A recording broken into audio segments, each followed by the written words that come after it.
Welcome to my YouTube automotive channel. In today's video I have a 2012 Jeep Liberty and I will show you which fuse to check in case your power door locks are not working. This video will apply to Jeep Liberties made from 2008 all the way up to 2012. Okay, so the door locks fuse is located in the main fuse box, which is under the front hood on the driver's side, just next to the battery, very easy accessible. To leave the cover, you will have two black tabs, one here, one here. You want to press onto each of them and then leave the cover up.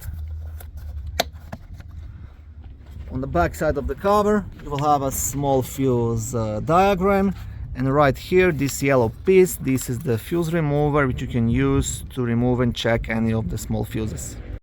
And the fuse you want to check, it's a fuse number M38, which is a 25 amp fuse located right here. Now, if this fuse proves to be good, then you will have to dig a bit deeper and start by checking the power door locks switch or a possible wiring issue. And now I will show you where to check the wires. What happens very often, the wires behind this rubber sleeve on the door jamb very often get damaged just by moving the door and opening the door, right? And this is where they crack. So you want to pull off this sleeve and inspect all the wires behind here.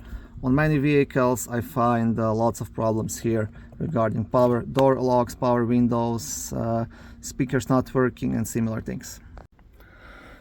Thank you for watching this short video. I hope it was helpful and educational. If it was, please like it and consider subscribing to my YouTube automotive channel.